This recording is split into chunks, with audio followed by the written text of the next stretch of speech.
भारत में 4 स्थानों पर कुंभ का मेला लगता है। हरिद्वार में, फिर 4 साल बाद उज्जैन में, फिर 4 साल के अंतर पर प्रयागराज में और फिर 4 साल के अंतर पर नासिक में। और इन चारों स्थानों में से एक स्थान पर दोबारा कुंभ का मेला 12 साल बाद आता है। हजारों सालों से लोगों को पता ही नहीं था कि कुंभ मेले के पीछे इतना बड़ा साइंस है। आखिर क्यों ये चक्र 12 साल बाद रिपीट होता है।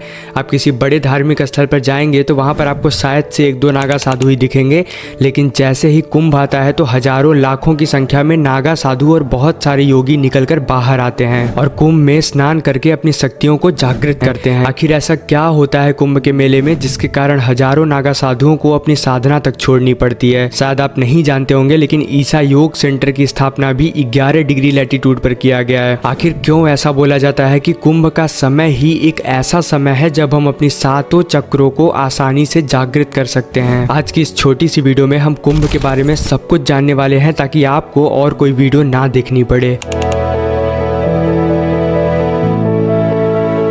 आपने ध्यान दिया होगा कि हिंदू धर्म में 12 राशियां होती हैं, जिसमें से एक राशि होती है कुंभ। तो कुंभ का मेला कुंभ राशि के नाम पर क्यों रखा गया? कुंभ का शाब्दिक अर्थ होता है घड़ा या सुराही। कुंभ के पर्व के आयोजन को लेकर 2 कारण महत्वपूर्ण है। पहला पौराणिक कथाएं और दूसरा इसके पीछे का विज्ञान। पहले हम पौराणिक कथाओं के बारे में जानेंगे, फिर उसके पीछे के विज्ञान को कि कैसे इन कथाओं में इतने बड़े साइंस को छुपा दिया गया। तो ध्यान से सुनिएगा। महर्षि दुर्वासा के श्राप के कारण जब इंद्र और अन्य देवता कमजोर हो गए थे तो दैत्यों ने देवताओं पर आक्रमण करके उन्हें परास्त कर दिया। तब सभी देवता मिलकर भगवान विष्णु के पास गए और उन्हें सारी घटना के बारे में सुनाया।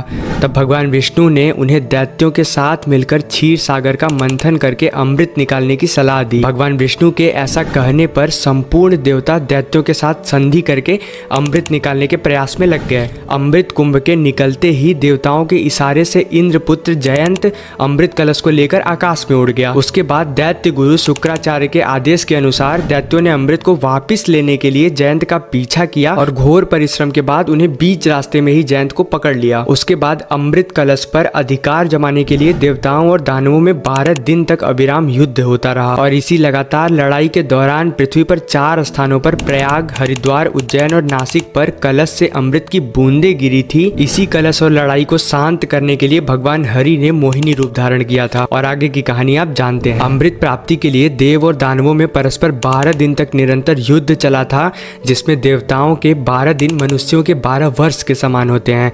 तो कुंभ भी 12 वर्ष के बाद आता है। उनमें से 4 कुंभ पृथ्वी पर होते हैं और शेष 8 कुंभ देवलोक में होते हैं, जिन्हें देवगण ही प्राप्त कर सकते हैं और मनुष्य वहां तक कभी नहीं पहुंच सकता। जिस समय में चंद्रिकाओं ने कलश की रक्षा की थी, उस समय की वर्तमान राशि पर रक्षा करने वाले चंद्र और सूर्य आदि ग्रह जब आते हैं तब उस समय कुंभ का योग होता है। अर्थात जिस वर्ष जिस राशि पर सूर्य, चंद्रमा और बृहस्पति का संयोग होता है, उसी वर्ष उसी राशि के योग में जहां जहां अमृत की बूंदें गिरी थी वहां वहां कुंभ पर्व होता है। लेकिन ये तो था कुंभ मेले के पीछे आध्यात्मिक और पौराणिक कथा, लेकिन इससे भी ज्यादा महत्वपूर्ण और इससे भी ज्यादा रहस्यमयी है कुंभ से जुड़ा हुआ विज्ञान।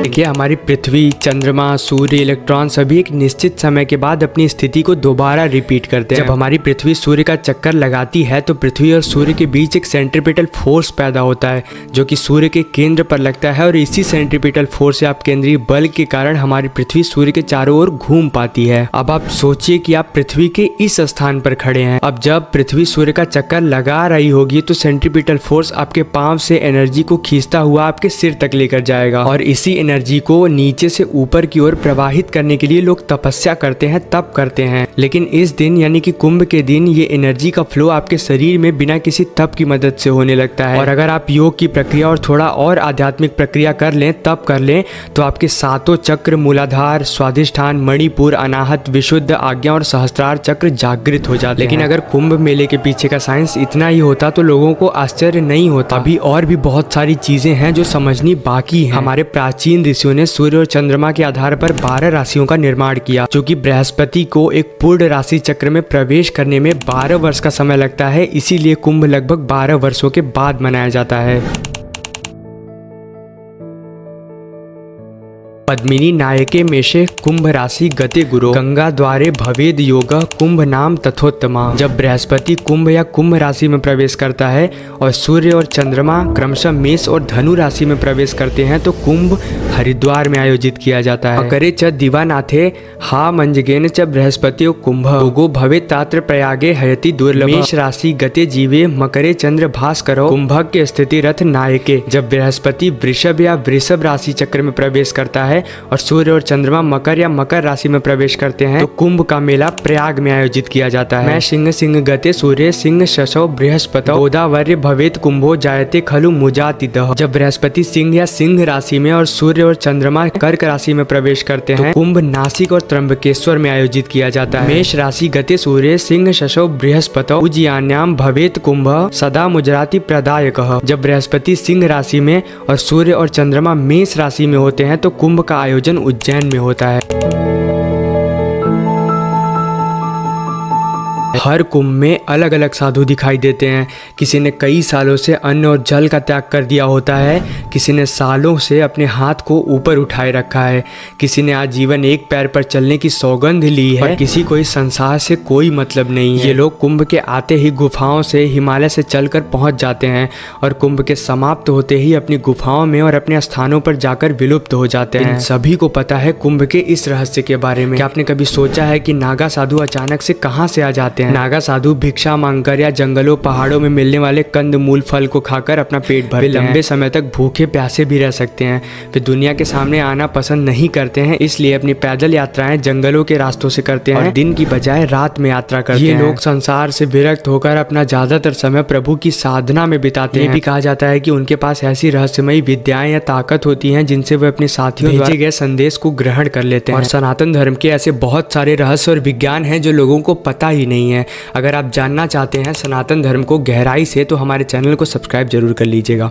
हर हर महादेव।